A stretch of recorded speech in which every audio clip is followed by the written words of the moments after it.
para que as promessas se cumpram, cumpra os princípios. No livro de Romanos 12:2 diz: Não se amoldem ao padrão deste mundo, mas transformem-se pela renovação da sua mente, para que sejam capazes de experimentar e comprovar a boa, agradável e perfeita vontade de Deus. Deus literalmente pode tudo. Ele pode mudar toda a sua realidade hoje. A verdade é que quando Deus quer fazer alguma coisa, Ele faz como e quando quiser. Muitos de nós não recebemos de Deus por não entendermos e não praticarmos alguns princípios. Princípios esses milenários, colocados na Palavra de Deus, que estão à disposição gratuitamente para todos aqueles que querem ler, entender e crer. Esses princípios, quando cumpridos, fazem acontecer o que era impossível, fazem uma família ser restaurada, transformam uma vida financeira falida em uma vida financeira próspera. Está chegando um tempo em que Deus vai desenvolver todos os níveis de inteligência do povo. Atingiremos níveis de sabedoria que nunca na história foi registrada. Por quê? Por que isso em nossa geração? Porque nós vivemos em uma geração que está preparando o tempo do fim. E se a igreja não tomar o governo, e jamais tomará se não tiver sabedoria para fazê-lo, muitos serão perdidos. A Bíblia diz que é do interesse de Deus que todos se salvem, que todos se arrependam. Então, literalmente, o Senhor está colocando a igreja em uma escola para aprendermos e pararmos de fazer as coisas do nosso jeito. A educação é algo tão importante para Deus, é tão fundamental e essencial, que Jesus tinha uma escola. Você pode observar que o ministério de Jesus, digo e afirmo sem duvidar, era um só: ensinar. Por quê? Leia a agenda de Jesus, de Marcos, Mateus, Lucas e João. Você vai observar que quando ele se movia de um local para o outro, era para ensinar. Operar milagres nunca foi a prioridade de Jesus, pois ele precisava fazer em 3 anos o que Romanos 12:2, do início da mensagem, nos sugere: transformar a mentalidade, realizar uma metanoia, uma transformação de mente nas pessoas. E para realizar essa mudança de mentalidade, não existe outro caminho que não seja a educação. Milagre muitas pessoas fizeram antes de Jesus. Observe a Bíblia e comprove quantas pessoas ressuscitaram mortos. O caminho não era do milagre, era da educação. Não existe transformação sem esse diálogo, sem esse ensinamento. Observe que quem estava no caminho pedindo milagre era justamente quem não estava sentado na escola de Jesus. Agora eu te digo, não é ruim pedir milagre, mas a verdade é que quando estamos no caminho certo, nós somos o milagre, nós que provocamos milagres, nós que levamos o milagre. Os milagres aconteciam pelas mãos dos apóstolos, porque eles primeiramente sentaram para aprender e depois que aprenderam, realizaram, fizeram milagres. Sem aprendizado, sem ensinamento, sem instrução, jamais alcançaremos as promessas, porque antes de qualquer promessa bíblica tem uma instrução. Infelizmente, muitos de nós somos místicos, fazemos do nosso jeito, bagunçamos a nossa vida todinha, mesmo sabendo que Deus deixou tudo escrito de como fazer. Depois de bagunçarmos tudo, pedimos a Deus para consertar, nos abençoar. Mas te afirmo, apenas quando você cumpre princípios, Deus cumpre promessas. Porque toda promessa bíblica está entrelaçada em um princípio. Hoje vamos falar sobre um dentre vários princípios bíblicos existentes na Palavra de Deus, que se encontra no livro de Provérbios, capítulo 13, versículo 3, que diz: o que guarda a sua boca conserva a sua alma. Você pode estar falando agora, Vinícius, outra mensagem sobre o poder das palavras, sobre a língua. Meu irmão e minha irmã, daria para escrever diversos livros sobre o assunto. E no meu caso, foi um divisor de águas quando aprendi esse princípio. Apenas continue a ouvir. Agora voltemos ao versículo. O que guarda a sua boca, conserva a sua alma. E o que é alma? Se você não ler questionando, se não ler estudando e entendendo, não aprenderá as preciosidades do Evangelho. Na alma estão seus sentimentos, suas emoções, seu intelecto, seu caráter, suas vontades. Tudo isso está concentrado na alma do ser humano. Ou seja, aquele que guarda a sua boca conserva e blinda os seus sentimentos, as suas emoções e o seu intelecto. Agora, continuando o versículo. Mas o que abre muito os seus lábios se destrói. Ou seja, não é o inimigo que destrói essa pessoa, ela mesma se destrói. Profundo isso, não é? Um dado estatístico. Você sabia que 92% das coisas que tiram a sua paz, das coisas que te deixam sem dormir, que te oprimem e que podem te levar até a depressão, a tristeza profunda e a falta de alegria, são pelo que você falou, não pelo que falaram de você. O mundo espiritual, por exemplo, não se move pelo que você quer ou pelo que você acha. O mundo espiritual se move por palavras. A sua palavra tem muito poder, diz a Bíblia. O poder da vida e da morte está na boca, está na língua. Você mata e faz viver pessoas com palavras. Olha como isso é grave. O que mais matou nos últimos anos não foram as guerras, o holocausto e nem os genocídios. O que mais matou foram as palavras.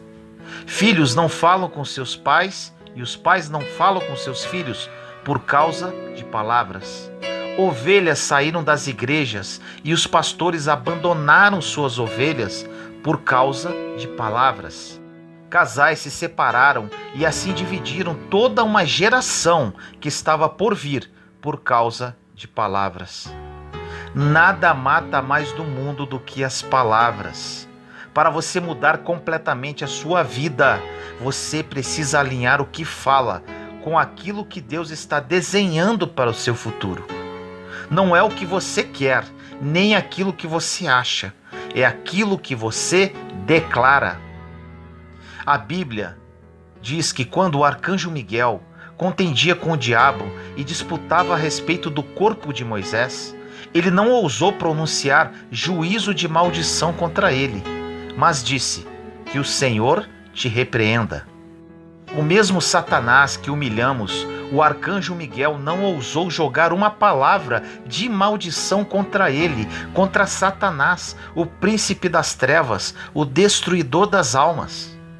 Você pode questionar, mas por que ele não fez isso? A resposta se encontra em Tiago, capítulo 3, versículo 2, que diz assim: porque todos tropeçamos em muitas coisas. Se alguém não tropeça em palavras, o tal é perfeito. Olha essa palavra. Se você não tropeçar em palavras, para Deus você é perfeito. O resto é com Ele, o resto é com a graça dEle. Mas para isso você precisa fazer uma coisa: calar-se. Só quem sabe o peso de uma palavra valoriza mais o silêncio. Continua na Bíblia, em Tiago 3, o versículo 3 a 12, passagem que já citei em outras mensagens, mas é sempre bom relembrar. Diz assim: ora, nós pomos freio nas bocas dos cavalos para que nos obedeçam, e conseguimos dirigir todo o seu corpo. Vede também as naus, que sendo tão grandes e levadas de impetuosos ventos, se viram com um bem pequeno leme, para onde quer a vontade daquele que as governa. Assim também a língua é um pequeno membro, e gloria-se de grandes coisas. Vede quão grande bosque um pequeno fogo incendeia. A língua também é um fogo, como um mundo de iniquidade. A língua está posta entre os nossos membros e contamina todo o corpo, e inflama o curso da natureza, e é inflamada pelo inferno. Porque toda a natureza, tanto de bestas feras como de aves, tanto de répteis como de animais do mar, se amansa, e foi domada pela natureza humana. Mas nenhum homem pode domar a língua. É um mal que não se pode refrear, está cheia de peçonha mortal.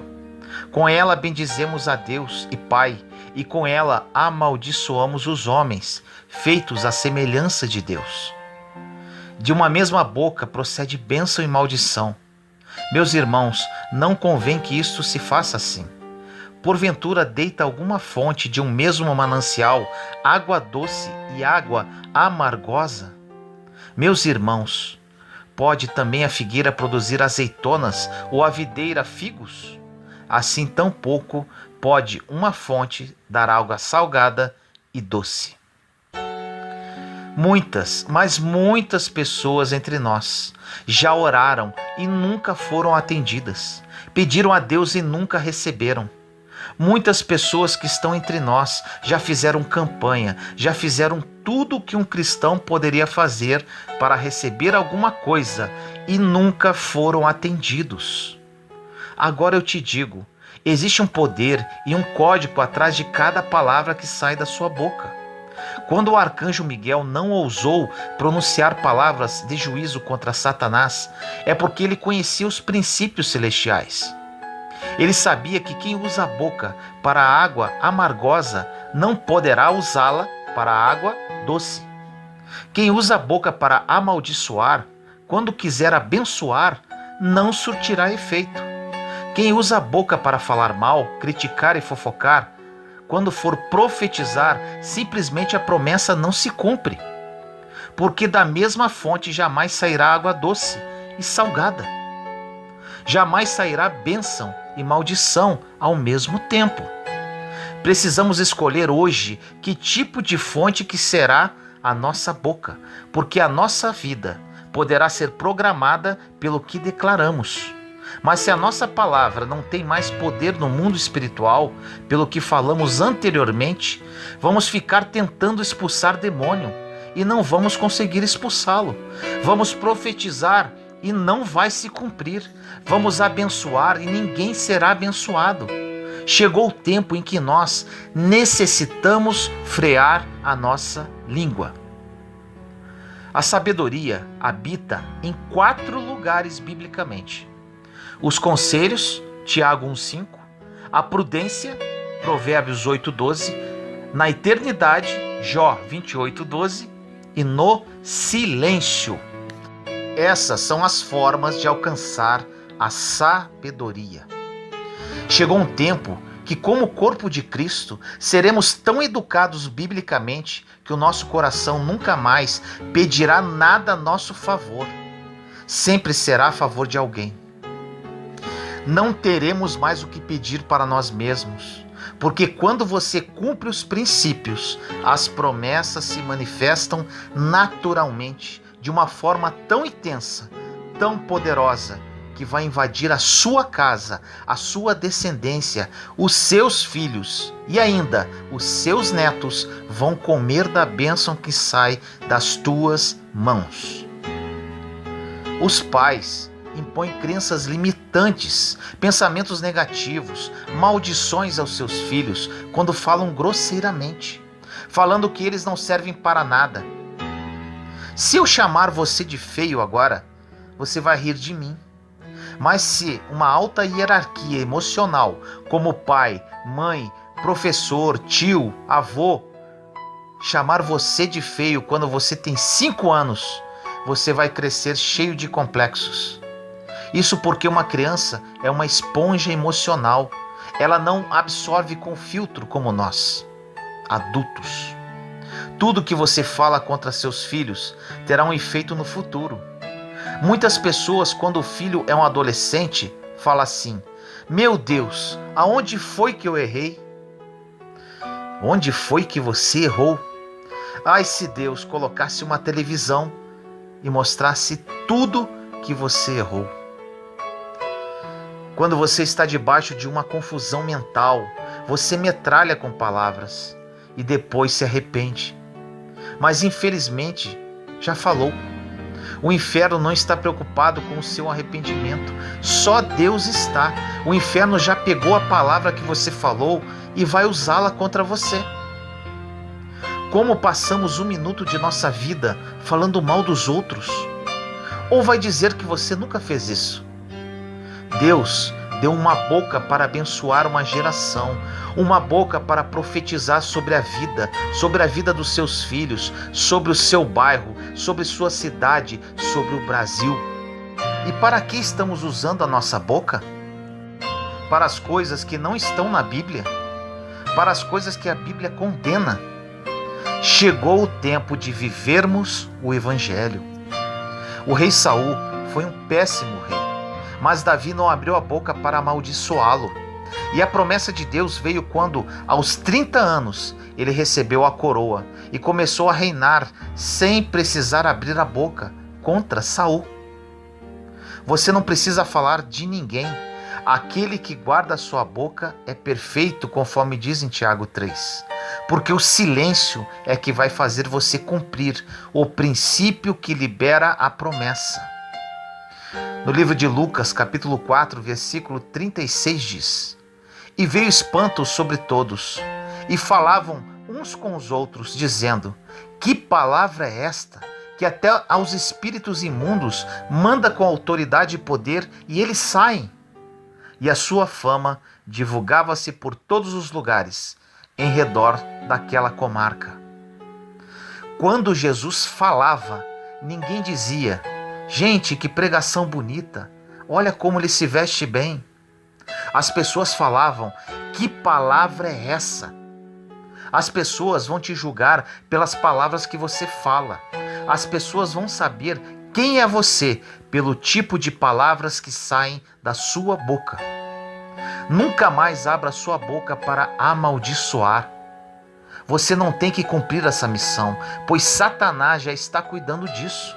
Existem pessoas tentando roubar o emprego de Satanás. As pessoas se perguntam: por que minhas finanças não evoluem? Por que meu casamento não anda? Estou na igreja há muito tempo e não acontece nada. Te respondo: porque talvez as suas palavras tenham perdido poder. Em Israel só tem 2 mares, ou na verdade são lagos: o Mar da Galileia e o Mar Morto. O Mar Morto recebeu esse nome porque não tem vida nenhuma. É impossível ter vida marítima nesse mar, por causa da alta taxa de salinidade. A concentração de sal é muito forte. Depois de alguns quilômetros, você chega ao Mar da Galileia.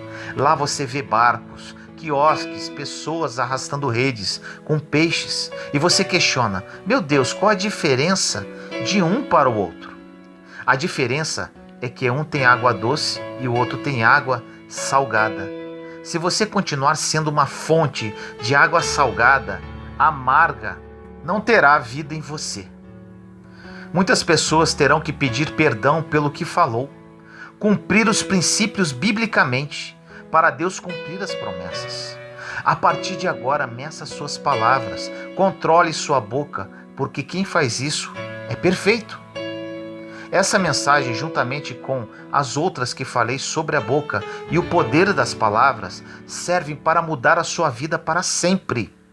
Quando comecei a aplicar os princípios bíblicos, as promessas começaram a acontecer em minha vida. E isso é o que eu desejo para você. Mas a mudança depende inteiramente da sua decisão de querer mudar. Não perca mais o seu tempo falando de outras pessoas, criticando-as. Deixe que cada um pague o preço pelo que fala. As pessoas falam: não, eu tenho que mostrar para todo mundo o que fulano está fazendo. Cuidado com isso, porque na Bíblia diz que da mesma forma que medirdes, sereis medidos. Mostre o que ele está fazendo e Deus mostrará também o que você faz. Fique tranquilo, isso é um fato. Com Deus não tem erro. Ele te mergulhou no mar da graça e quer que o outro tenha essa oportunidade também. Não roube isso. Não roube a oportunidade de restauração, de graça, de perdão. Deus também já te tirou da lama. Tenha paciência com quem ainda é fraco. Como o apóstolo Paulo disse: vós que sois fortes, suportei aqueles que são fracos. Suporta a pessoa que está ao seu lado, aquela que é depressiva, a pessoa difícil, a pessoa implicante. As pessoas não podem mais passar pela sua vida e continuarem sendo as mesmas. Elas eram assim até te conhecerem, até conhecerem o Cristo que mora em você. Ore comigo assim: Senhor amado e misericordioso, nos colocamos em sua santa presença no dia de hoje, eu, meus irmãos e irmãs em Cristo. Pai, mais uma vez oramos a Ti, falando sobre o poder das palavras e sobre a língua. Esse é um princípio imutável da Sua palavra. Trouxe mais uma mensagem sobre esse assunto, pois sofri muito com relação a isso. As palavras que saíram da minha boca me trouxeram muitos problemas e chateações. Depois que aprendi esse princípio e apliquei em minha vida, tudo mudou e comecei a receber promessas muito melhores do que imaginava. Que meus irmãos e irmãs entendam isso e apliquem esse princípio para receberem as suas promessas. Que a partir de hoje haja uma verdadeira mudança na vida de todos eles e que vivam o seu plano, que é mais do que bom, mais do que perfeito, mais do que agradável. Te amamos, Senhor. Assim nós oramos em nome do nosso Senhor Jesus Cristo. Amém. Descansar em Deus.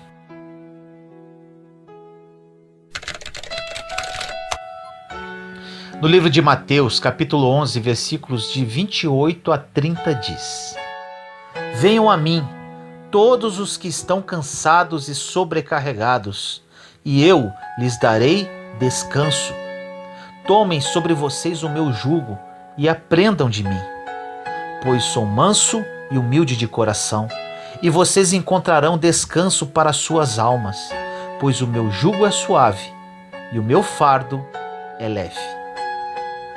Acalmar-se e alegrar-se. Essa escritura é muito confortadora. O Senhor dá refrigério à nossa alma.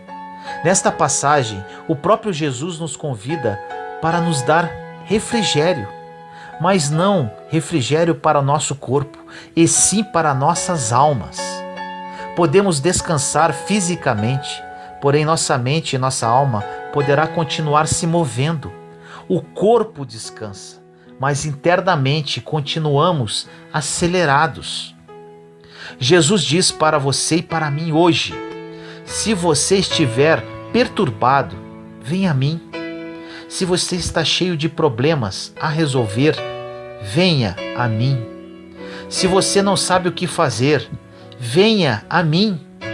Se você está passando por qualquer fardo em sua vida, venha a mim. Se buscarmos ao Senhor, encontraremos refrigério e alívio. Podemos dizer que, na verdade, a nossa alma precisa de umas férias. Podemos tirar férias do nosso corpo e ainda assim não estaremos de férias de nossas almas. Temos duas vidas, uma interna e outra externa. E com toda certeza, a nossa vida interior é extremamente mais importante para Deus do que a nossa vida exterior. Infelizmente, a grande maioria das pessoas preocupam-se muito mais com as exterioridades. Nossa mente e nossas emoções precisam de férias. Precisamos mudar a forma de encarar a vida. Podemos nos tornar cansados interiormente devido ao turbilhão de pensamentos, diversas decisões a tomar e muitas conversas internas. Precisamos aprender a fazer uma coisa de cada vez. Normalmente, no período noturno, estamos mais cansados mentalmente devido à correria do dia. E apesar da oportunidade de descansar os nossos corpos, a nossa mente não para. Preocupação e medo nos desgastam por dentro. Excessiva preocupação sobre o que as outras pessoas pensam sobre nós irá nos desgastar. A insegurança também nos desgastará. Por vezes poderemos até ficar doentes, pois não desligamos internamente. Se você se enquadrou no que eu te falei até agora, você precisa tomar uma decisão. A decisão de mudar. Você precisa buscar a paz interior e não irá consegui-la se não fizer isso de propósito. Temos um inimigo de nossa alma que rouba a nossa paz constantemente. Essa é uma das finalidades dele, perturbar o tempo todo. Quando Jesus estava em Betânia, na casa de Marta e Maria, ele falou para Marta que ela estava muito perturbada, enquanto Maria sentou-se à sua frente e quis descansar na sua presença. Todos nós temos um pouco de Marta e Maria dentro de nós. As coisas pelas quais nos preocupamos não resolvem nossos problemas. As pessoas não vão mudar através do nosso esforço. O mundo não mudará com as nossas preocupações. Nós é que precisamos mudar a nossa postura e atitudes. Se não mudarmos através de uma decisão, permaneceremos imaturos na fé e cada vez mais cansados da alma. Agora, como se comporta uma pessoa espiritualmente madura?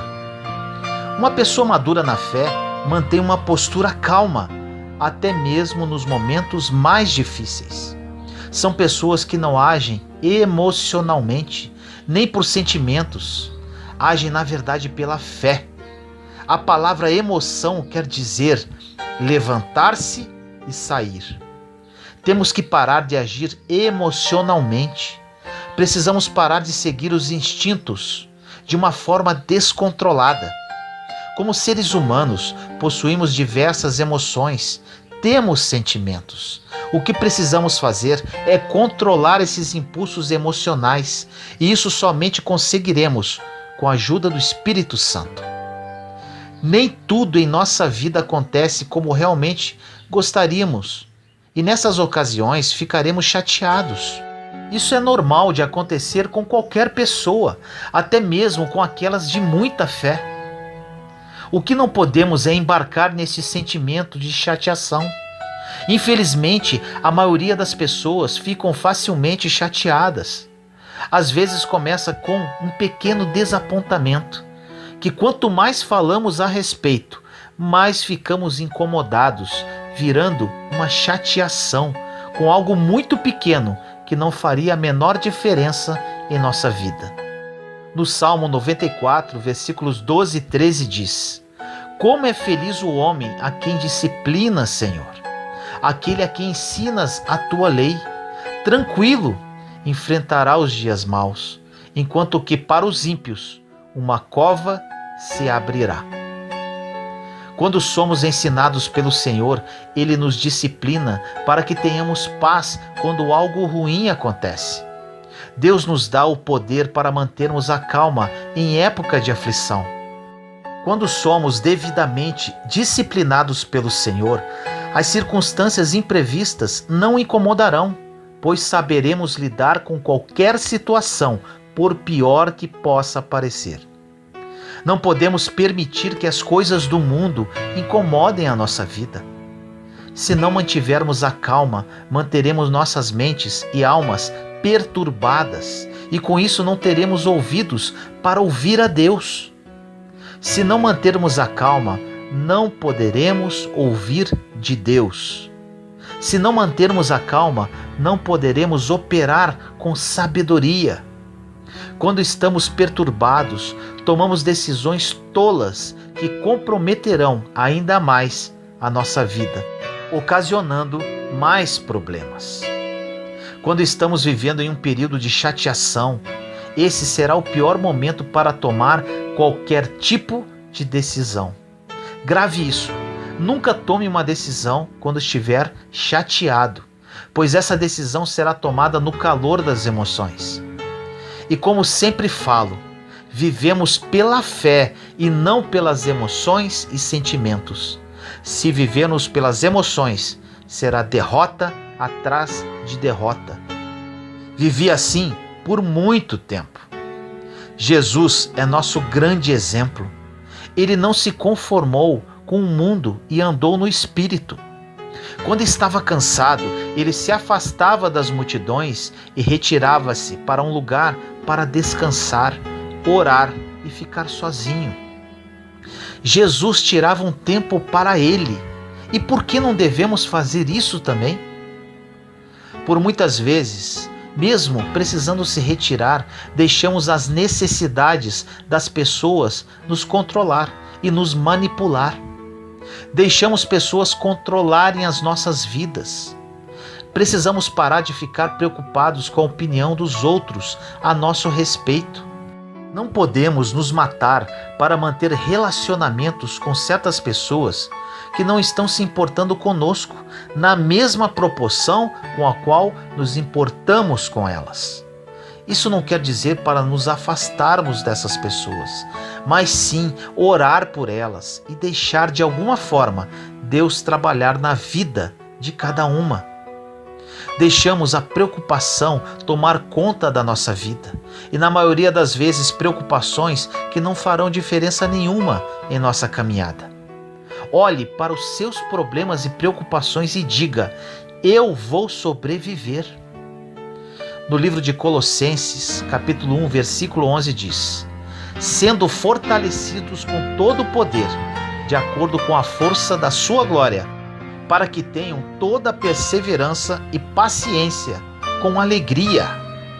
Paulo diz a todos nós nesta passagem que ele orava para que suportássemos qualquer aflição ou tribulação e ainda ficarmos alegres, felizes. Ele não orou para que os problemas desaparecessem e muito menos para que os problemas não aparecessem. Jesus disse: neste mundo tereis aflições. Nosso Salvador afirmou que teríamos problemas em nossa vida, porém a forma de encará-los ficou por nossa conta. Podemos escolher a chateação ou descansar e esperar o agir de Deus.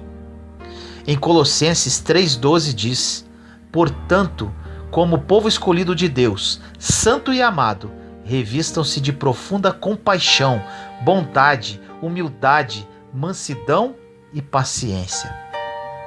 Nesta passagem observamos como o povo de Deus deve portar-se.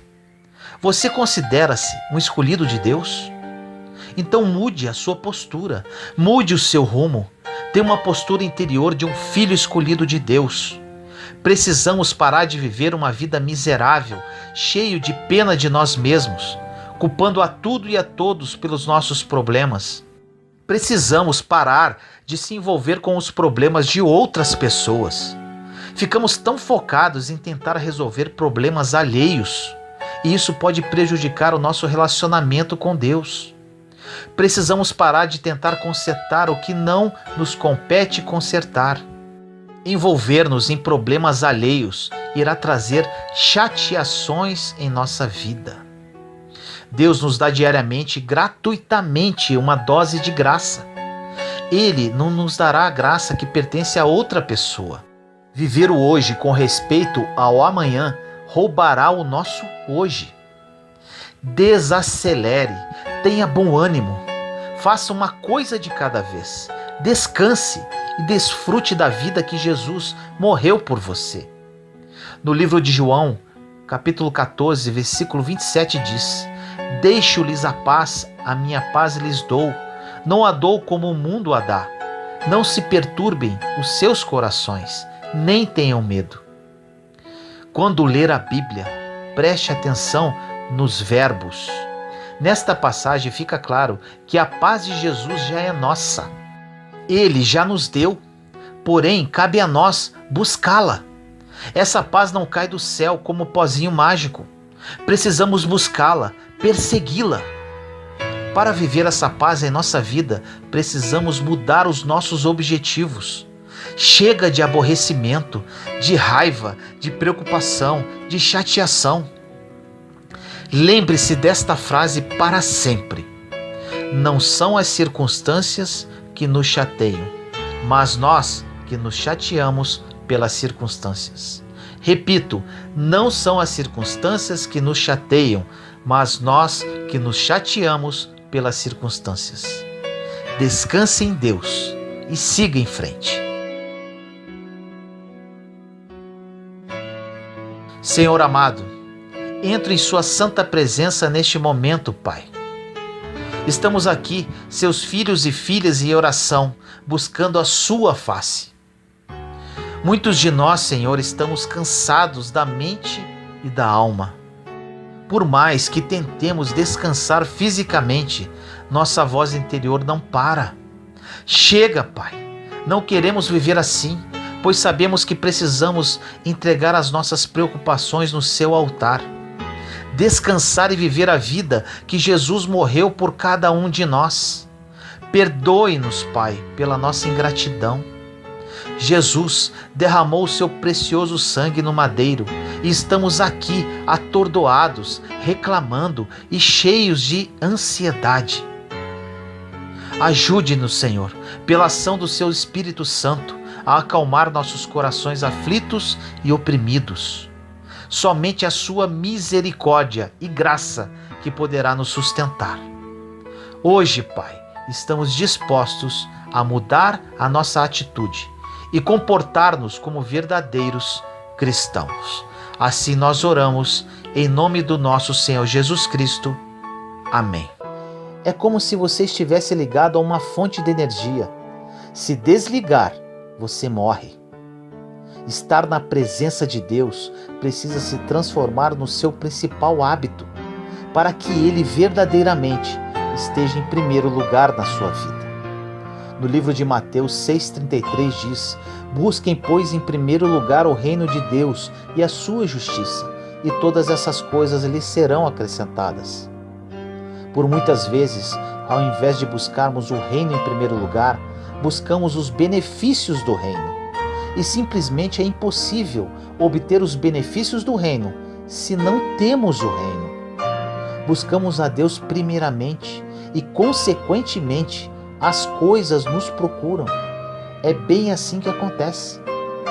No livro de Salmos 37,4 diz: deleite-se no Senhor e Ele atenderá os desejos do seu coração. No Salmo 91,1 diz: aquele que habita no esconderijo do Altíssimo descansa à sombra do Todo-Poderoso. Habitar é morar, residir, ficar, permanecer, estar presente. No Salmo 31,20 diz: no abrigo da tua presença os escondes das intrigas dos homens. Na tua habitação os proteges das línguas acusadoras. Essas são algumas dentre diversas passagens que nos mostram o quanto é maravilhoso viver em comunhão e intimidade com Deus. Quando encontramos abrigo nele, nada neste mundo poderá nos atingir, nada de mal terá um real efeito sobre a nossa vida. Meu deserto e real encontro com Deus começou no final do mês de julho de 2017. Muitas pessoas me perguntam como que em tão pouco tempo, ou seja, em pouco mais de 2 anos, Deus transformou minha vida de uma forma sobrenatural e intensa. Confesso que ainda tenho muito a caminhar, mas respondo para essas pessoas que minha vida mudou devido à intimidade que criei com o Senhor. Como eu desenvolvi esta intimidade, você ouviu no transcorrer desta mensagem. Agora, muito importante, Deus quer relacionar-se intimamente com todos os seus filhos. Porém, quem escolhe o grau de intimidade somos nós, através da nossa busca, da nossa entrega, das nossas renúncias. Deus não tem filhos preferidos, Ele ama a todos por igual. Podemos exemplificar os 12 apóstolos. Dos 12, 3 eram mais íntimos de Jesus: Pedro, João e Tiago. E dos 3, João era o mais íntimo de Jesus. Por quê? Porque João se aproximou mais de Jesus, relacionou-se mais com ele. Outro exemplo encontramos em Lucas capítulo 10, versículos de 38 a 42, que diz: Caminhando Jesus e os seus discípulos chegaram a um povoado, onde certa mulher chamada Marta o recebeu em sua casa. Maria, sua irmã, ficou sentada aos pés do Senhor, ouvindo-lhe a palavra. Marta, porém, estava ocupada com muito serviço. E, aproximando-se dele, perguntou: Senhor, não te importas que minha irmã tenha me deixado sozinha com o serviço? Dize-lhe que me ajude. Respondeu o Senhor: Marta, Marta, você está preocupada e inquieta com muitas coisas.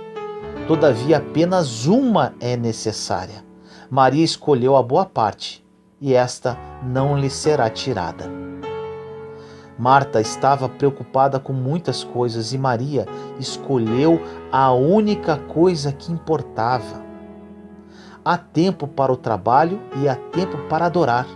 Porém, precisamos estipular prioridades e equilíbrio e nunca se esquecer que o tempo para Deus é primordial para a nossa sobrevivência. Quanto mais perto você chegar de Deus, mais intimidade criará e mais gratificante será a sua vida. Senhor amado e misericordioso, nos colocamos em Sua santa presença neste momento.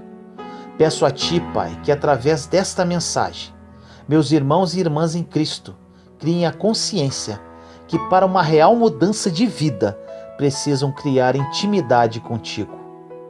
Na minha vida foi assim. Quanto mais me aproximei de Ti, mais graça recebi, mais minha vida foi transformada. Que eles usem as chaves para um real relacionamento contigo, a verdade e o tempo. Que hoje seja um divisor de águas na vida de cada um deles e a sua vontade prevaleça. Toque corações, Senhor, transforme vidas. Que a vida de cada um deles nunca mais seja a mesma e que seu nome seja glorificado. Assim nós oramos em nome do nosso Senhor Jesus Cristo. Amém. Como descobrir o meu propósito? Hoje essa pergunta será respondida.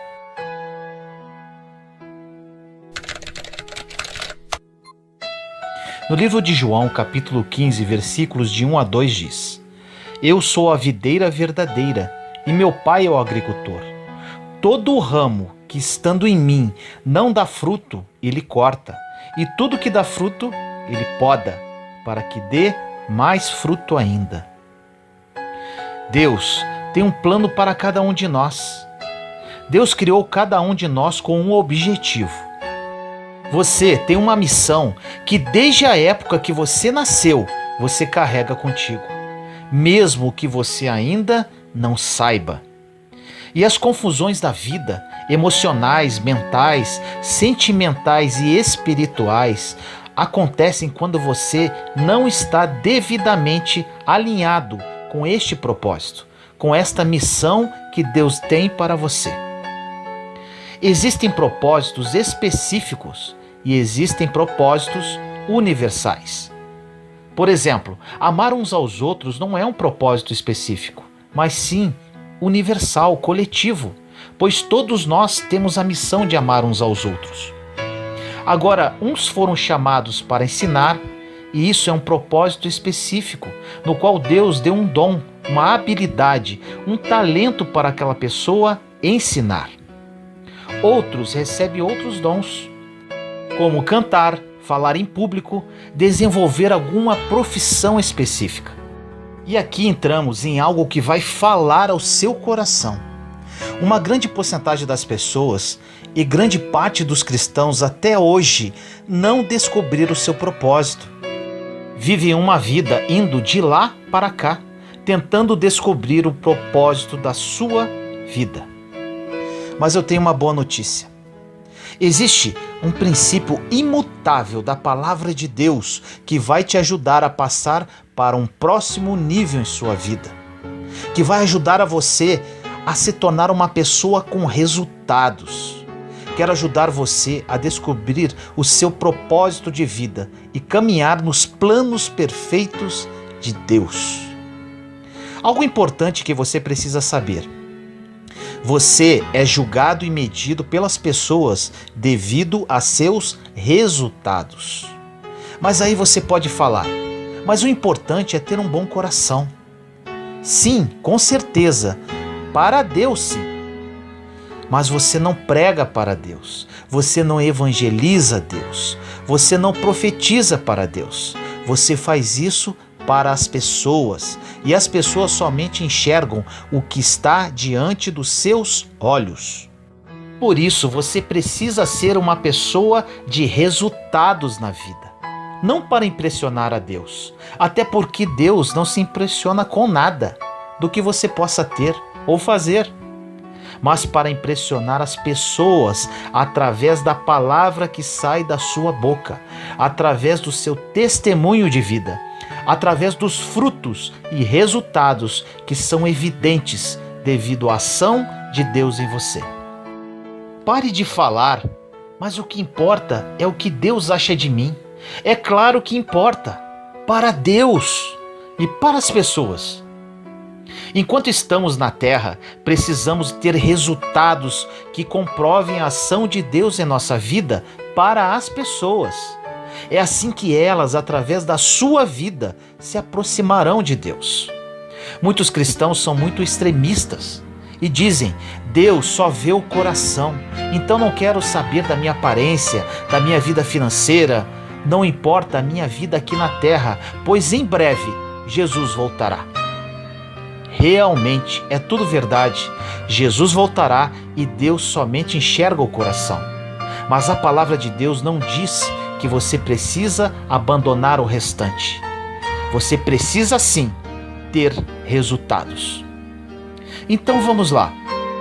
Na Bíblia existe um princípio poderoso e imutável que se encontra em João capítulo 15. No versículo 8 começa assim: nisto é glorificado meu Pai. Antes de dar continuidade a esta passagem, gostaria de dizer algo. Muitas pessoas acham que glorificar a Deus é dizer glória a Deus. Agora vamos analisar o início desta mensagem.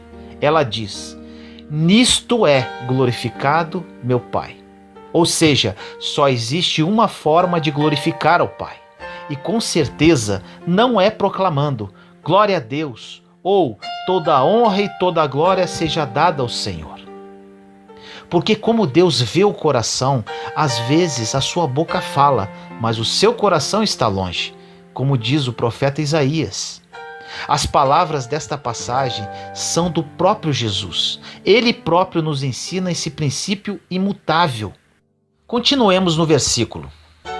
Nisto é glorificado meu Pai, que deis muito fruto. Ou seja, segundo a Bíblia, você somente glorifica a Deus dando muito fruto. São palavras de Jesus. E continua o versículo: e assim sereis meus discípulos. Nunca diga para as pessoas que você é um discípulo de Jesus se você não tem fruto. Nunca diga que você glorifica o nome do Pai se você não tem fruto. A passagem resumidamente diz: existe Deus Pai e Deus Filho. Você glorifica o Pai quando você dá fruto e assim é chamado de discípulo de Jesus.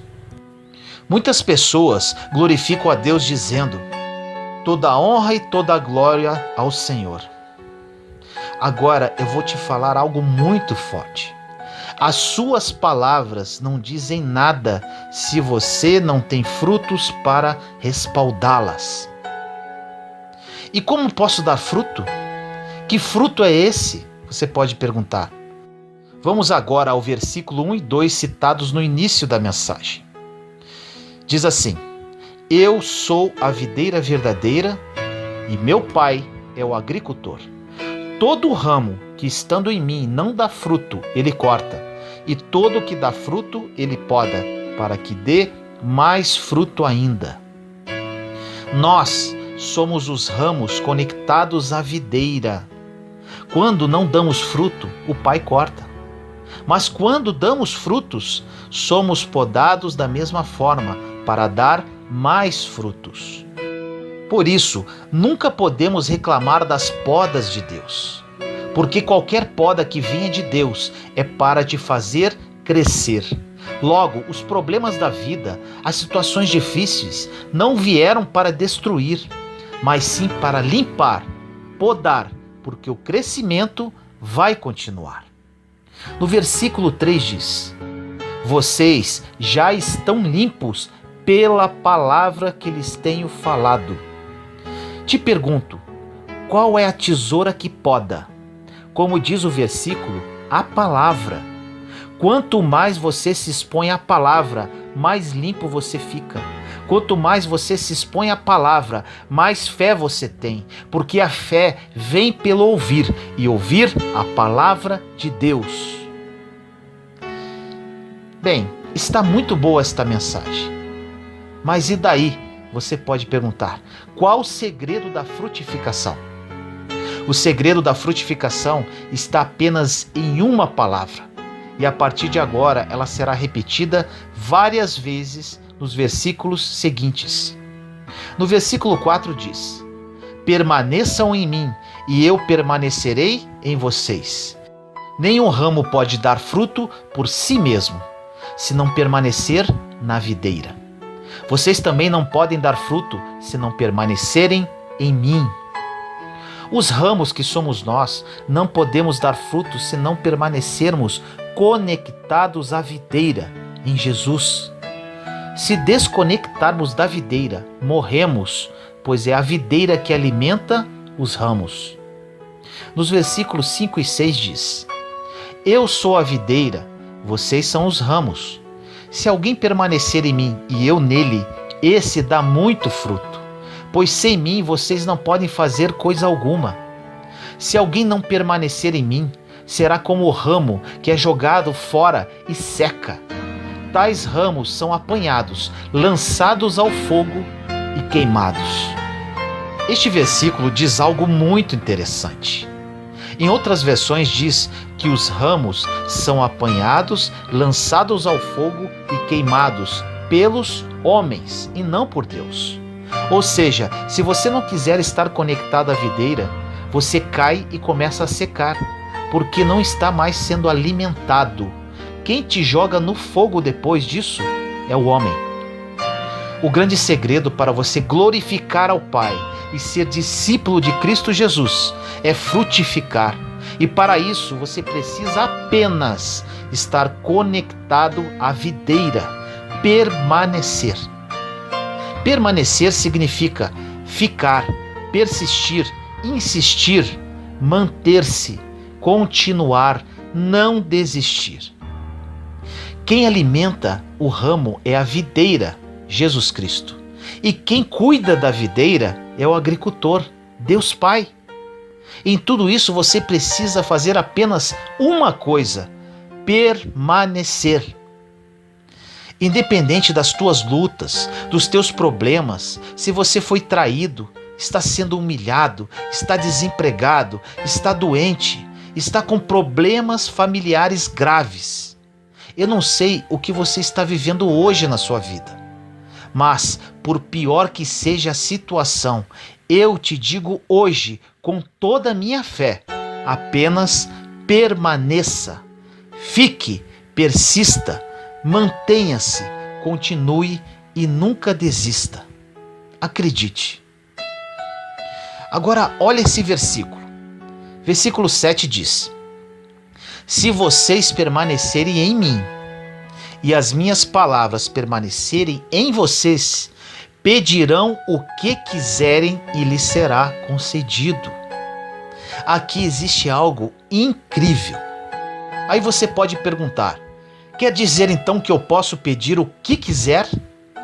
Sim, se você permanecer conectado a Jesus e as palavras dele permanecerem em você.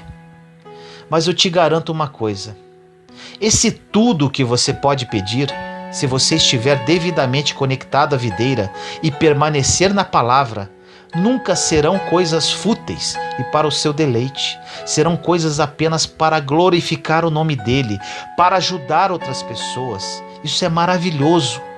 Quando a palavra está em você, você quer abençoar todo mundo, você quer salvar o mundo, você quer fazer o reino crescer, você quer abençoar a sua igreja.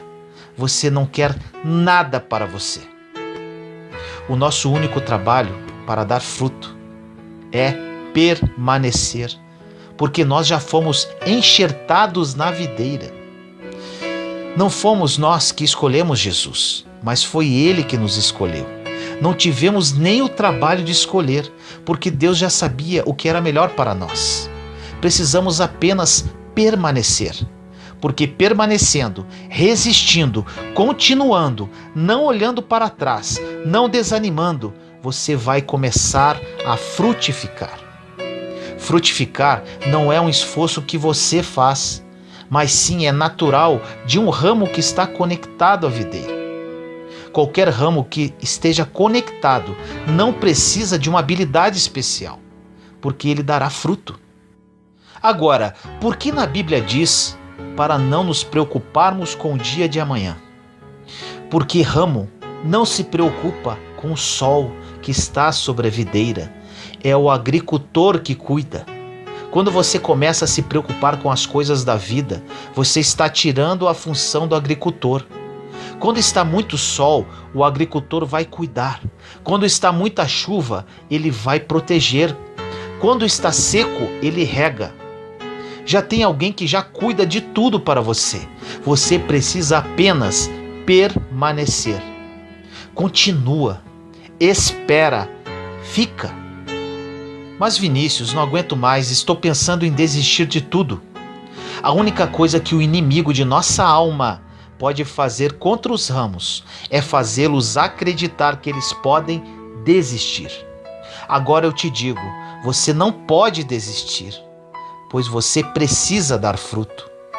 Porque apenas glorificamos a Deus quando não desistimos. É quando você está desesperado, mas permaneceu. É quando você faliu, mas permaneceu. É quando você foi traído, mas permaneceu. É quando você recebeu um mau diagnóstico de saúde, mas permaneceu. Agora, olha que lindo isso. Qual é o fruto da videira? É a uva. O que a uva produz? Vinho. Qual o significado do vinho na Bíblia? Todos sabem. Alegria. Agora eu te pergunto, dentro de tudo o que você ouviu até agora, como você sabe se está glorificando a Deus e se você é um discípulo de Jesus Cristo? Pelos frutos. E qual fruto? A alegria. Se você passou pela vida de alguém e deixou essa pessoa triste, você não pode ser um discípulo de Cristo Jesus. Se você passou pela vida do seu vizinho e ficou brigando por causa de uma vaga de estacionamento, por exemplo, você não está glorificando ao Pai. O fruto de servir a Deus é a alegria. O fruto da videira é a alegria.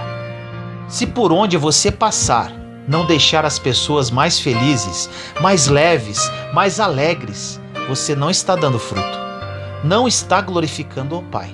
E não é um discípulo de Jesus Cristo. E o que o inimigo faz? Ele tenta deixar a sua vida triste para que você não consiga expressar o fruto que é a alegria. Mas, ainda que você esteja passando por algo triste no dia de hoje, os frutos não podem ficar escondidos. Mesmo triste, você continuará falando palavras de ânimo para as pessoas. Por onde você passar, independente de como possa se encontrar a sua vida, você levará alegria, porque você é um discípulo de Jesus. Não sei o que fizeram com a sua vida, como você está hoje, mas independente disso, você pode se controlar em relação a isso e agir da forma contrária, levando alegria para a vida das outras pessoas. Você pode controlar se dará um bom ou um péssimo fruto. Deus te conduziu até esta mensagem para você descobrir qual o seu propósito específico e o propósito universal.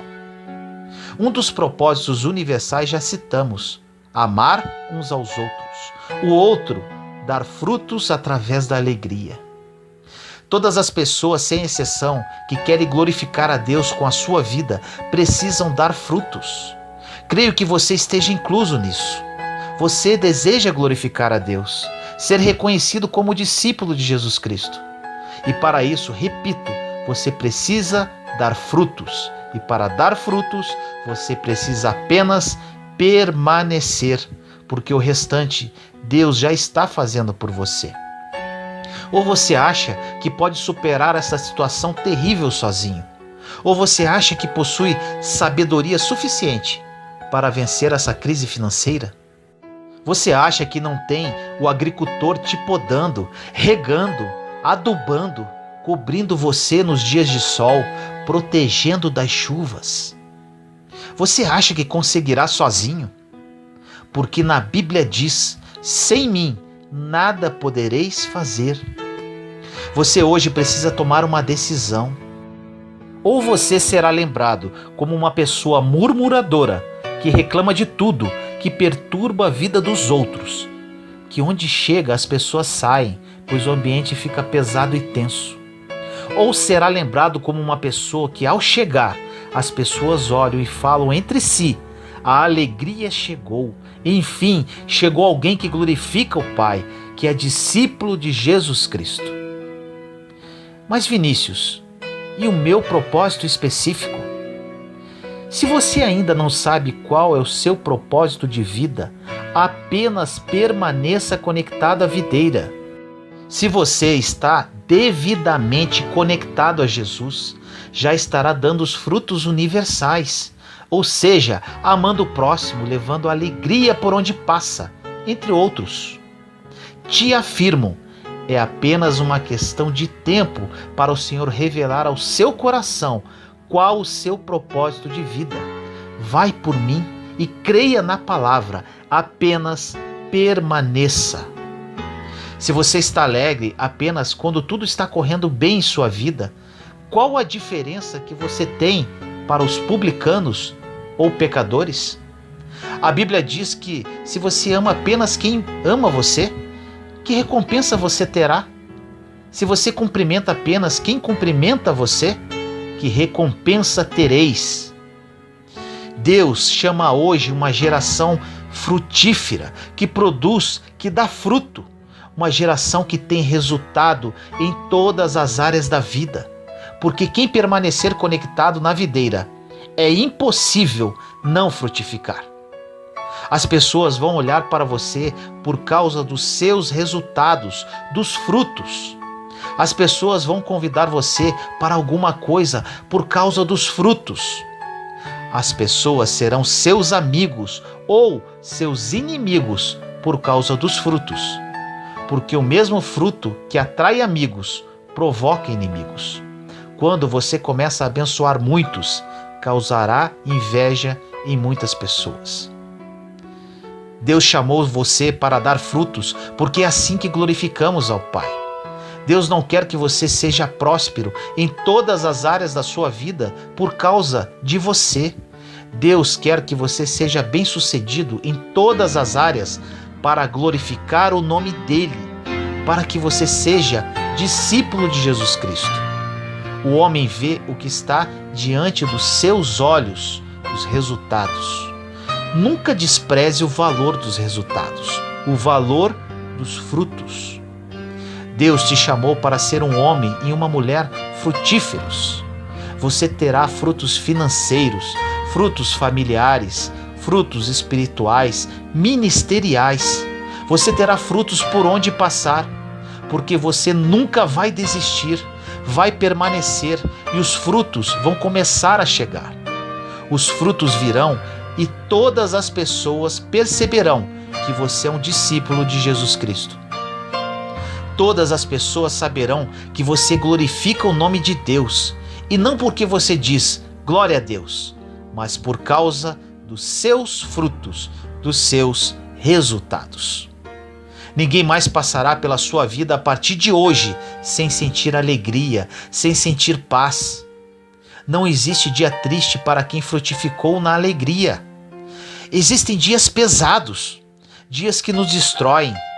Existem dias que pensamos em desistir. E é exatamente o que o inimigo deseja: a nossa desconexão da videira, para que os homens nos pisem e joguem-nos no fogo. A tristeza é uma opção. Você não pode escolher o que vem contra você. Você não pode escolher perder alguém. Você não pode escolher ser mandado embora do seu emprego. Você não escolhe o dia difícil, o dia mau. Ele simplesmente vem e é obrigatório, chega para todos. Mas você pode escolher como irá reagir nos dias difíceis. Você pode escolher se vai se entregar ou vai permanecer. Ninguém que permaneceu ficou sem dar fruto. Existirá um dia em que você estará carregando os seus frutos. Será o dia da recompensa. É quando você vê que tudo valeu a pena. Valeu a pena esperar no Senhor. Valeu a pena aguentar. Valeu a pena sobreviver. Valeu a pena permanecer. Valeu a pena insistir. Valeu a pena continuar caminhando, apesar das humilhações e afrontas.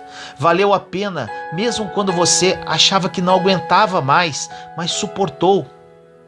Você acha que Deus, depois de ter sido fiel com tantas pessoas durante milênios, não será fiel com você? Deus nunca falhou em toda a história da humanidade.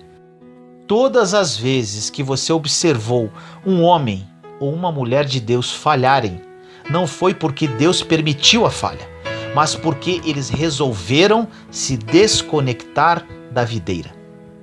Chegará um tempo que as pessoas irão reconhecer que Cristo em nós é a esperança da glória, por causa dos nossos frutos, por causa dos nossos resultados.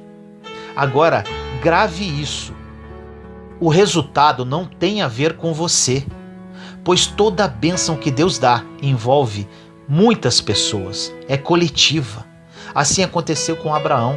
Deus abençoa um para alcançar a todos. O que Deus tem para a sua vida não é apenas para você, é apenas o início de uma bênção que envolverão muitas pessoas ao seu redor e também pessoas distantes.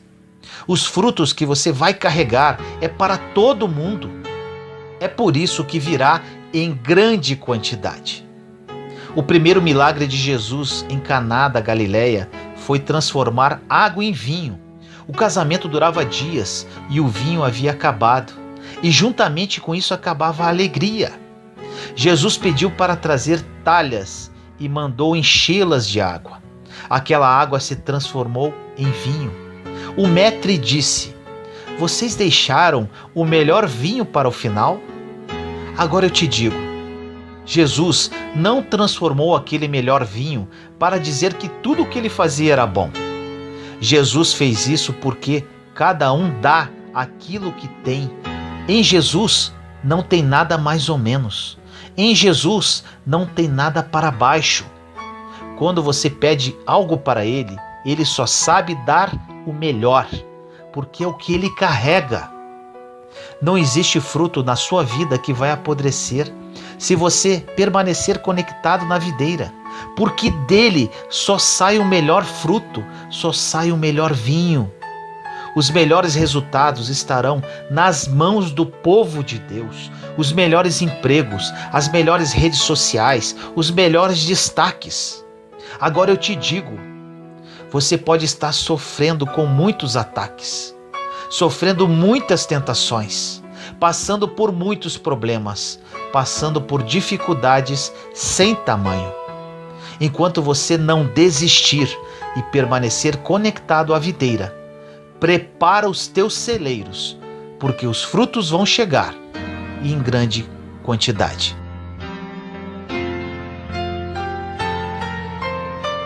Senhor amado e misericordioso, venho a Ti neste momento orar por todas as pessoas que estão ouvindo esta mensagem. Pai, muitos deles perguntam a Ti constantemente qual o propósito que o Senhor tem para a vida de cada um. Durante muito tempo fiz essa pergunta para Ti. Entendi que para saber o meu propósito precisava apenas permanecer conectado a Jesus, a videira verdadeira. Que hoje, Senhor, todas essas pessoas entendam isso. Que essa palavra entre como uma espada de 2 gumes no mais profundo do coração delas.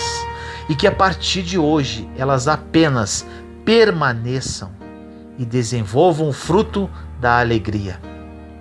Que no tempo oportuno que a Ti pertence, elas saibam qual o verdadeiro propósito específico para as suas vidas.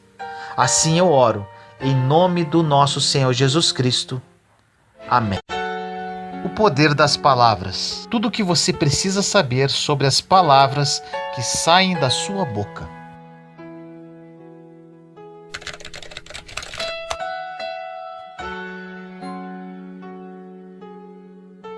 No livro de Provérbios, capítulo 18, versículo 21 diz: A língua tem poder sobre a vida e sobre a morte.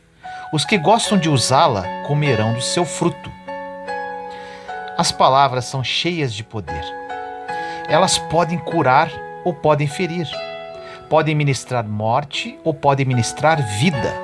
Podem incentivar ou podem desencorajar. Podem fortalecer ou podem derrubar. Pessoas se divorciam por causa das palavras. Famílias são destruídas por causa das palavras. Pessoas perdem empregos devido às palavras. A insegurança pode dominar a vida de uma pessoa devido às palavras que foram ditas para ela. Devido a esse grande poder das palavras, precisamos escolhê-las muito bem. Precisamos nos responsabilizar pelas palavras que proferimos. Porém, vale a pena salientar que ninguém poderá domar a sua língua sozinho. E para isso, precisamos da ajuda de Deus. Sem exceção alguma, todas as pessoas passarão por muitas tribulações e aflições em suas vidas. A grande tendência do ser humano é verbalizar os seus sentimentos. E, infelizmente, na maioria das vezes, o que sai de suas bocas é reclamação, murmuração e blasfêmia. No livro de Tiago, capítulo 1, versículo 2 diz: Meus irmãos, considerem motivo de grande alegria o fato de passarem por diversas provações. Alegria por passar por provações? Isso parece um pouco contraditório, mas é exatamente isso que acontece quando caminhamos em fé. As provações nos preparam para um próximo nível de nossa caminhada. Quando você está passando por provas, nada mais é que um processo de amadurecimento para receber algo que Deus está preparando para a sua vida. Existe um tesouro na provação. Quando enfrentamos lutas, provações e problemas, uma das primeiras coisas que precisamos fazer é profetizar: Deus, ajude-me a encontrar um tesouro nesta provação. Sempre existirá algo bom nos períodos de provações, e se encontrarmos com a ajuda de Deus, será uma glória. Nesses momentos de prova, precisamos aprender a dar graças pelo que Deus já tem feito em nossa vida, em vez de ficar falando de nossos problemas. Usamos como exemplo Davi, quando ele foi enfrentar Golias. Davi não ficou falando do que ele via, ou seja, da grandeza do gigante ou da sua armadura poderosa. Ele falava sobre todas as grandes coisas que Deus já havia operado através da vida dele. Ele disse: Eu já matei um leão, um urso, então quem é esse Golias? Lembrar das coisas que Deus já fez em nosso passado é uma grande forma de nos fortalecermos para encararmos nossos gigantes do presente. Você pode hoje estar enfrentando situações terríveis, E o inimigo está tentando te convencer que não poderá suportar esse problema. Agora, se você refletir profundamente, concluirá que tiveram situações no seu passado que você venceu e continuou caminhando. E ainda, em sua palavra, Deus nos diz que não enfrentaremos problemas maiores do que podemos suportar, pois cada situação Ele proverá uma saída. Em 1 Coríntios, capítulo 10, versículo 13 diz: não sobreveio a vocês tentação que não fosse comum aos homens. E Deus é fiel.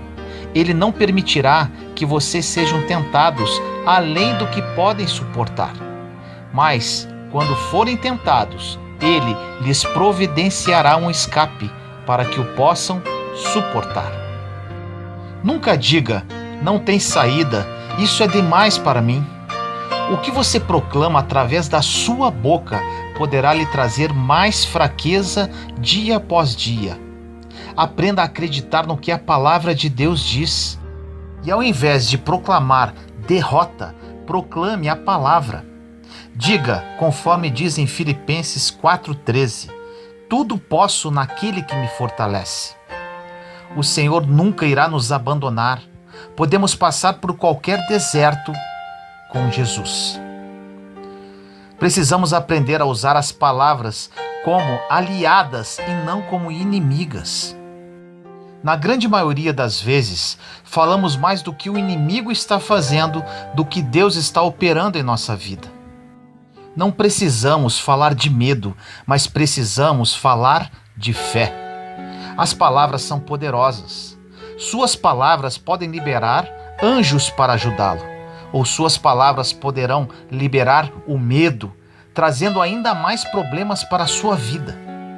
Precisamos liberar a nossa fé, e isso é feito pelas palavras que saem da nossa boca e da oração. Não podemos falar de fé e logo em seguida falar de medo. Uma palavra anula a outra. Podemos até falar do problema que estamos vivendo, porém não devemos falar dele sem que haja um propósito. Se você precisa falar com alguém sobre algum problema que está vivendo, fale, mas te aconselho, não é nada sadio para a sua vida ficar falando de seus problemas por 24 horas. O que você precisa se atentar é com relação à forma que está falando de seus problemas. Quando falar do seu problema com outra pessoa, logo após terminar de falar dele, profetize que não se curvará a ele e que Deus está no controle de tudo. Peça a Deus sabedoria com relação ao que deve dizer e ao que não deve dizer. Peça a Deus sabedoria sempre, todos os dias. No livro de Tiago, capítulo 1, versículos de 5 a 8 diz: se alguém de vocês tem falta de sabedoria, peça a Deus, que a todos dá livremente, de boa vontade, e lhe será concedida. Peça-a, porém, com fé, sem duvidar, pois aquele que duvida é semelhante à onda do mar, levada e agitada pelo vento. Não pense tal homem que receberá alguma coisa do Senhor. É alguém que tem mente dividida e é instável em tudo o que faz. Sempre que passarmos por provações, precisamos olhar para o tesouro que se esconde por trás dela e sermos alegres, como diz a palavra. Agora, mesmo se fizermos algo errado e pedirmos perdão para Deus com um arrependimento autêntico, Ele nos perdoará e nos tirará dessa confusão. Porém, não significa que Deus não vai nos ensinar algo, mantendo-nos no problema por algum tempo para que aprendamos. O que não podemos fazer enquanto aguardamos o agir do Pai, como diz na passagem, é ter duplo ânimo. Fé e incredulidade não andam juntos. Oramos e profetizamos sobre a nossa vida na presença de nossos amigos cristãos. E logo em seguida, murmuramos e reclamamos com nossos amigos incrédulos. Isso é muito comum. Um grande exemplo da Bíblia que nos ensina como devemos agir no tempo de provação foi Jesus. Ele, no tempo de provação, falou muito pouco. No livro de Isaías, capítulo 53, versículos 6 e 7 diz: Todos nós, tal qual ovelhas, nos desviamos, cada um de nós se voltou para o seu próprio caminho, e o Senhor fez cair sobre ele a iniquidade de todos nós. Ele foi oprimido e afligido, contudo não abriu a boca. Como um cordeiro foi levado para o matadouro, e como uma ovelha que diante de seus tosquiadores fica calada, ele não abriu a boca. No livro de João, capítulo 14, versículo 30 diz: Já não falarei muito convosco, porque vem o príncipe deste mundo, mas ele não tem nada em mim. Jesus estava passando por muita pressão, muita responsabilidade e com as emoções à flor da pele, chegando até a suar sangue. Ele calou-se para não expor os seus sentimentos. Jesus estava numa batalha mental e emocional, mas ele decidiu manter a sua boca fechada. O príncipe deste mundo era Satanás. Jesus decidiu não abrir a boca para não dar munição, entre aspas, ao inimigo. Às vezes entregamos e perdemos todas as bênçãos que Deus tem para nós, porque não fechamos a nossa boca. Quando estivermos numa provação e as emoções estiverem à flor da pele, precisamos nos retirar, conversar com nós mesmos e manter a boca fechada. Precisamos olhar e pedir a Deus a graça de falar coisas positivas, mesmo em meio às tribulações. Quando estiver muito difícil e você tenha que falar algo, peça a Deus que coloque as palavras em sua boca, para que saiam apenas palavras edificadoras e não coisas inúteis e sem sentido. Existe um ditado popular que diz que temos 2 ouvidos e apenas uma boca, para ouvirmos mais e falarmos menos. Isso é uma grande verdade. Se ficarmos calados para ouvir, aprenderemos muito mais do que ficar simplesmente falando sem parar. A sabedoria com as palavras é primordial para a nossa existência. Da nossa boca deveriam sair apenas palavras para edificar e encorajar. A sabedoria ao falar é tão importante que precisamos nos atentar até no que falamos para o nosso irmão com relação ao nosso testemunho de vida, ao que Deus tem operado em nós. Dependendo da forma que falarmos, poderemos deixar o próximo ainda pior, pois poderá soar gabação, por mais bem intencionados que estivermos. Precisamos de sabedoria. No livro de Provérbios, capítulo 27, versículos 1 e 2 diz: Não se gabe do dia de amanhã, pois você não sabe o que este ou aquele dia poderá trazer. Que outros façam elogios a você, não a sua própria boca. Outras pessoas, não os seus próprios lábios. Quando fazemos algo de bom, não devemos deixar a mão direita saber o que a esquerda está fazendo. Tudo o que fazemos, absolutamente tudo, devemos fazer para o Senhor, e ainda devemos estar dispostos a fazer em segredo, a menos que seja conveniente alguém saber.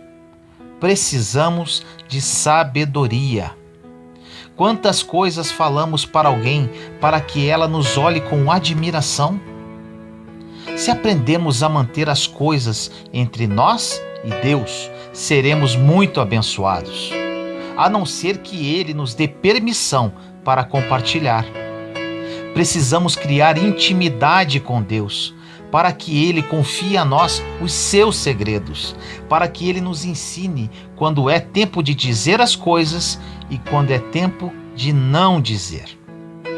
No livro de Tiago, capítulo 3, versículos de 5 a 10 diz: Semelhantemente, a língua é um pequeno órgão do corpo, mas se vangloria de grandes coisas.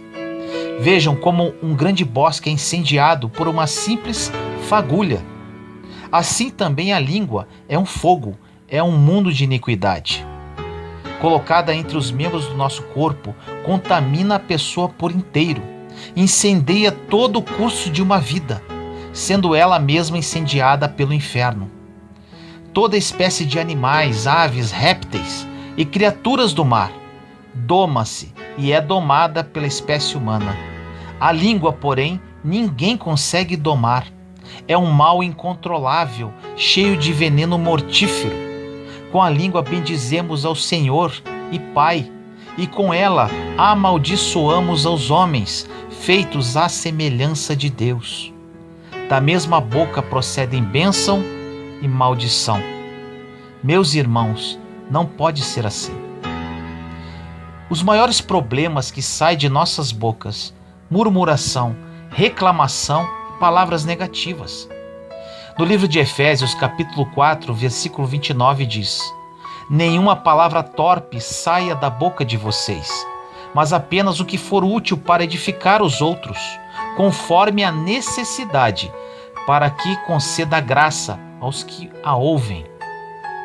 Se falarmos palavras positivas, de fé, elas edificam. Se falarmos de medo e negatividade, isso irá nos derrubar e causará um efeito negativo sobre os outros. Em Provérbios 18:21 diz: a língua tem poder sobre a vida e sobre a morte. Os que gostam de usá-la comerão do seu fruto. Em Êxodo 17:3 diz: mas o povo estava sedento e reclamou a Moisés: por que você nos tirou do Egito? Foi para matar de sede a nós, aos nossos filhos e aos nossos rebanhos? O povo israelita, na ocasião de sua saída do Egito em direção à terra prometida, é o maior exemplo do que não devemos fazer com a boca. Eles reclamavam de tudo e de todos. Nesta passagem, eles reclamavam para Moisés. Além de reclamarem, eles estavam culpando Moisés pela situação deles. É muito mais fácil culpar os outros do que assumir os próprios erros.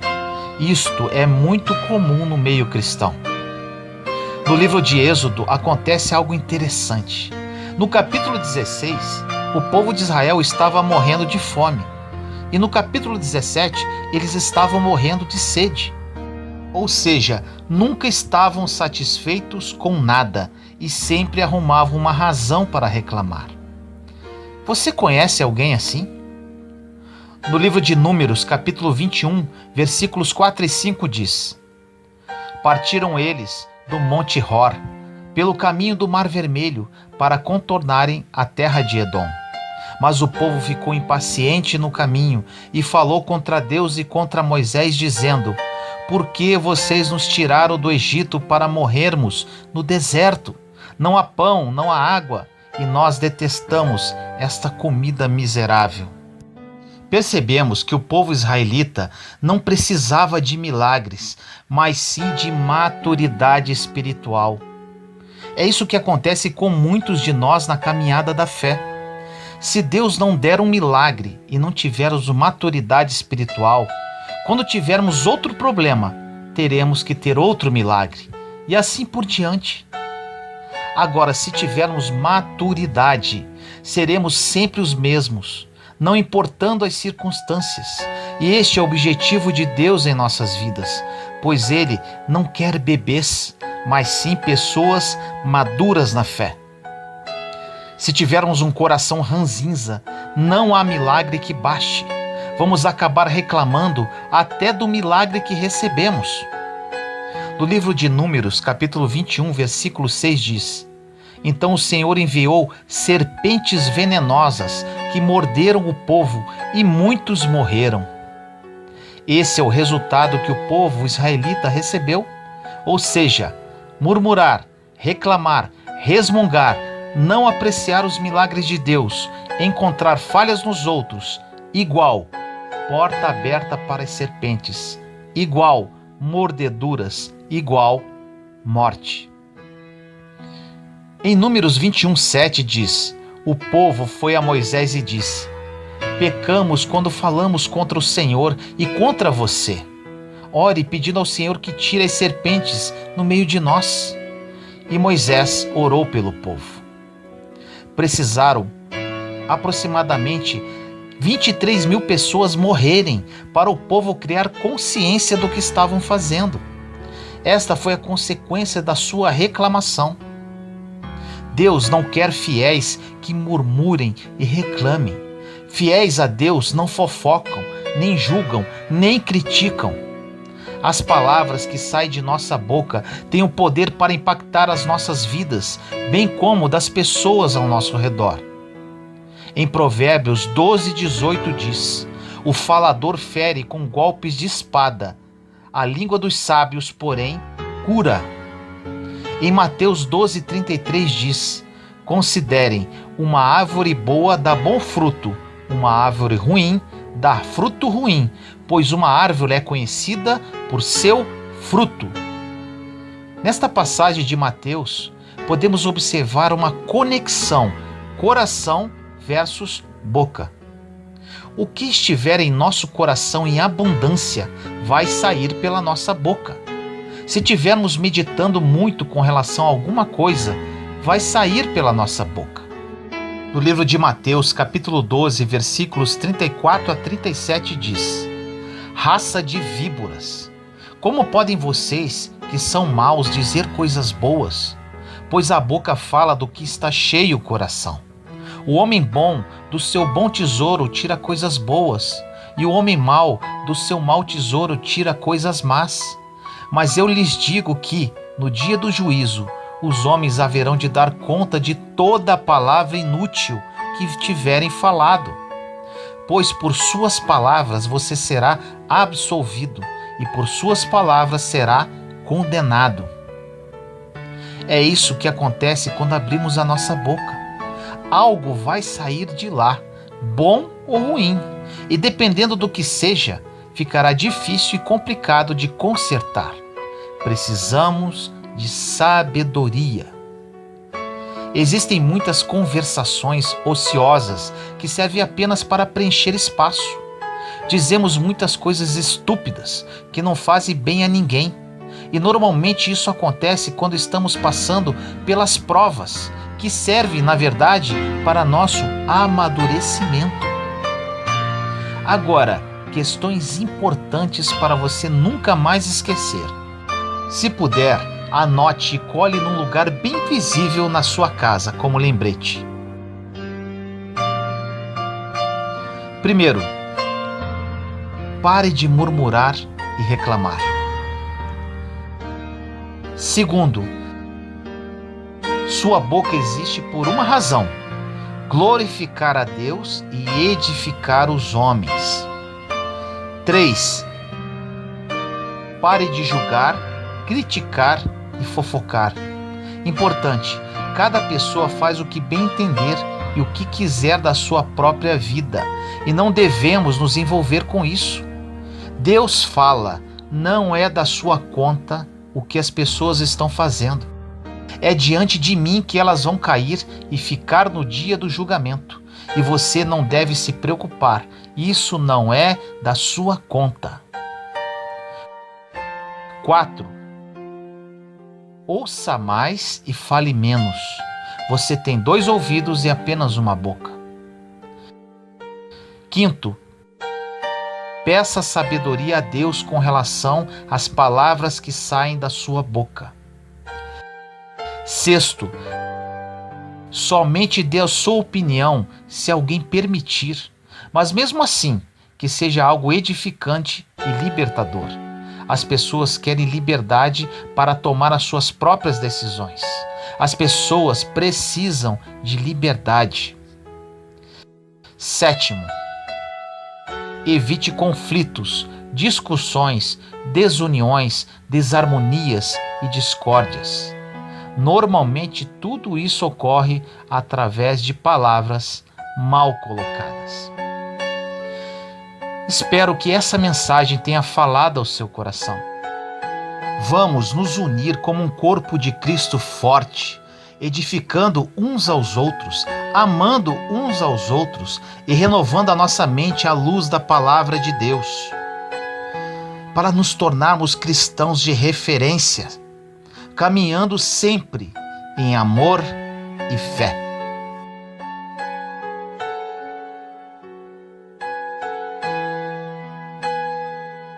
Senhor amado e misericordioso, Venho orar por todos os meus irmãos e irmãs em Cristo nesse dia.